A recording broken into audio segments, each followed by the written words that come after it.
Assalamualaikum teman-teman, apa kabarnya hari ini? Semoga teman-teman sehat selalu ya. Nah teman-teman, di video Bunda Della kali ini kita akan membahas tema baru. Kira-kira tema apa ya yang akan Bunda bahas? Sebelum kita membahas tema, kita sama-sama baca doa sebelum belajar dulu ya.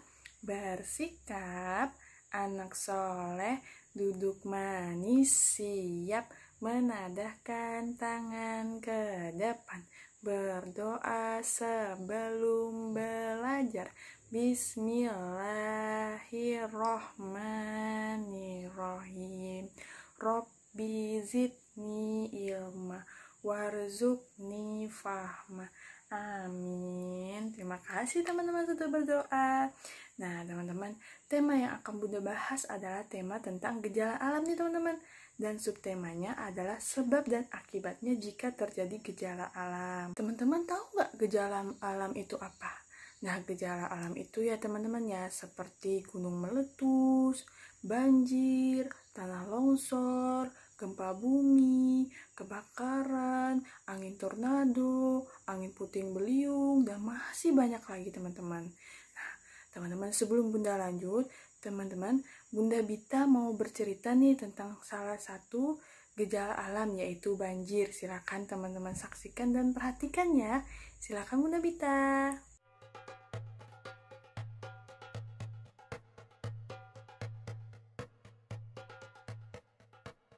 Nabi Nuh merupakan keturunan ke-9 dari Nabi Adam alaihi salam. Pada masa itu, setiap manusia memiliki usia yang panjang. Nabi Nuh diangkat oleh Allah menjadi nabi dan rasul pada usia 480 tahun. Sepanjang usianya tersebut, Nabi Nuh terus berdakwah dan mengajak kaumnya tanpa kenal lelah. Meskipun Nabi Nuh telah berdakwah dalam jangka waktu yang lama, namun hanya dari kalangan orang-orang miskin yang mau mendengarkan beliau.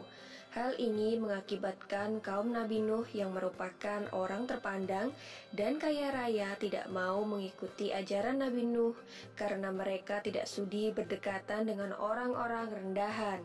Mereka menganggap bahwa derajat mereka lebih tinggi daripada Nabi Nuh dan para pengikutnya. Bagi kaum yang durhaka itu, Nabi Nuh merupakan manusia biasa yang tidak mempunyai kelebihan apapun. Alasan itulah yang mereka gunakan untuk tidak menaati ajaran yang dibawa Nabi Nuh. Para pemimpin kaum yang kafir itu kemudian berkata bahwa mereka akan mengikuti ajaran Nabi Nuh jika pengikutnya yang terdiri dari orang-orang miskin itu diusir terlebih dahulu. Tentu saja Nabi Nuh menolak permintaan mereka. Penolakan itu membuat para pemimpin kaum yang kafir merasa kesal, kemudian mereka menantang Nabi Nuh. Jika memang kedurhakaan mereka kepada Allah akan mendatangkan azab yang besar, maka mereka meminta Nabi Nuh untuk segera mendatangkan azab yang besar tersebut. Begitulah sikap kaum Nabi Nuh yang sombong dan angkuh. Mereka menentang Nabi Nuh dan mereka juga menentang murkah Allah. Mereka kemudian bergegas meninggalkan Nabi Nuh. Sebagian dari mereka bahkan berteriak dan mengejek Nabi Nuh sebagai orang gila yang tidak tahu diri. Dengan demikian, kaum Nabi Nuh yang durhaka itu tetap melakukan penyembahan terhadap berhala dan tidak memperdulikan ajakan Nabi Nuh untuk bertaubat. Mereka menyembah patung-patung yang mereka anggap sebagai Tuhan karena sesuai dengan ajaran leluhur mereka sejak dahulu. Allah kemudian memberikan petunjuk kepada Nabi Nuh agar membangun bahtera kapal yang besar di puncak bukit. Meskipun dikerjakan bersama dengan para pengikutnya, ternyata pembuatan kapal tersebut memakan waktu yang lama. Nabi Nuh harus diuji kesabarannya menghadapi kaumnya yang memandang pekerjaannya itu sebagai pekerjaan orang gila. Mereka mengejek Nabi Nuh sebagai orang bodoh karena tidak membuat kapal di laut, melainkan membuatnya di atas bukit. Salah satu dari mereka lalu berkata, "Lihatlah apa yang dilakukan Nuh. Dia dan para pengikut bodohnya membuat kapal di atas bukit." Nabi Nuh dan para pengikutnya tetap tegar dan terus bekerja menyelesaikan bahtera kapalnya. Tidak hanya orang-orang sekitarnya, Bahkan anggota keluarga Nabi Nuh sendiri ikut meremehkan ajakannya untuk membantu membuat kapal. Istri Nabi Nuh dan seorang anak laki-lakinya yang bernama Kan'an terpengaruh keadaan dan menjadi durhaka kepada Allah dan Nabi Nuh. Dengan bimbingan Allah, Nabi Nuh dan para pengikutnya telah menyelesaikan pembuatan bahtera kapal tersebut. Allah kemudian memerintahkan Nabi Nuh untuk bersiap-siap karena bumi telah diperintahkan untuk memancarkan air dari dalam perutnya dan langit mulai hujan lebat. Nabi Nuh kemudian mengisi bahtera kapalnya dengan para binatang dan burung-burung terlebih dahulu. Berbagai macam jenis hewan mendatangi bahtera kapal Nabi Nuh secara berpasangan jantan dan betina. Tiada seekor jenis hewan pun yang terlewat, karena Nabi Nuh menunggu para hewan masuk dengan sabar. Bahtera yang besar itu ternyata dapat menampung segala jenis hewan yang telah masuk ke dalamnya. Dalam sekejap, banjir bandang melanda seluruh bumi yang mengakibatkan seluruh daratan mulai menghilang. Nabi Nuh yang berada di atas kapal terus berdoa kepada Allah untuk diberi keselamatan. Tak lama kemudian, beliau melihat putranya, Kan'an, yang berenang menyelamatkan diri. Nabi Nuh merasa tidak tega dan berusaha menyelamatkan putranya itu. Namun Kan'an ternyata masih keras kepala. Ia malah berenang menuju daratan yang tersisa karena berpikir mungkin ia akan lebih aman di sana. Namun Allah berkehendak lain. Ombak besar datang ke arah Kan'an. Ia pun akhirnya tenggelam tergulung ombak. Tak lama setelah seluruh kaum Nabi Nuh yang durhaka tenggelam, banjir berangsur surut. Nabi Nuh bersama para pengikutnya dan hewan-hewan yang berada di dalam kapal mulai keluar perlahan-lahan dan mulai membangun tempat tinggal mereka yang baru. Demikianlah kisah Nabi Nuh alaihissalam dalam membuat bahtera kapal raksasa. Semoga kisah ini bermanfaat bagi kita semua. Amin ya robbal alamin.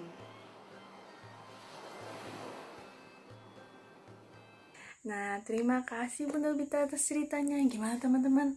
Nah, itu tadi ya cerita dari Bunda Bita ya. Nah, Bunda mau tanya nih, teman-teman tahu nggak kebakaran itu apa ya? Nah, kebakaran itu adalah api yang menyala baik kecil ataupun besar teman-teman, pada tempat yang tidak kita inginkan atau tidak kita kehendaki dan akan merugikan serta tidak bisa dikendalikan teman-teman. Nah, penyebab kebakaran itu banyak ya teman-teman ya. Salah satunya petir. Kenapa petir ya? Karena petir bisa menyebabkan kebakaran bagi rumah yang tidak memiliki penangkal petirnya atau terdapat banyak alat elektronik. Nah, jadi teman-teman kalau seandainya ada suara petir, teman-teman harus cepat cabut kabel TV, cabut kabel HP, nah supaya tidak terjadi kebakaran. Terus yang kedua nih teman-teman ya, kabel rusak. Jika ada kabel yang rusak, cepat-cepat harus diperbaiki. Nah, jika tidak cepat diperbaiki akan terjadi konsleting listrik yang menyebabkan kebakaran. Nah, terus yang ketiga nih teman-teman, ada musim kemarau. Nah, juga bisa loh teman-teman terjadinya kebakaran jika ada daun-daun kecil yang saling bergesekan makin lama akan terjadi percikan api teman-teman. Nah, itu akan menyebabkan terjadinya kebakaran di hutan. Nah, terus yang keempat adalah pembukaan lahan nih teman-teman. Biasanya orang-orang ingin membuka lahan akan menggunakan api. Misalnya ya, ada lahan yang ingin mau ditanam sawit nih teman-teman. Nah, jadi itu manusia yang tidak tahu caranya itu akan dibakarnya tuh teman-teman lahan itu. Nah, kalau tidak bisa dikendalikan apinya akan menyebar kemana-mana. Nah, itu juga bisa menyebabkan kebakaran. Terus yang kelima, colokan listrik teman-teman. Ya, nah yang satu ini perlu diperhatikan ya teman-teman ya, karena bisa juga menyebabkan kebakaran. Nah, itu dia teman-temannya penjelasan Bunda tentang kebakaran. Untuk kegiatan kita, yang pertama, menulis huruf hijaiyah H dan Ya. Teman-teman boleh perhatikan video Bunda berikut ini.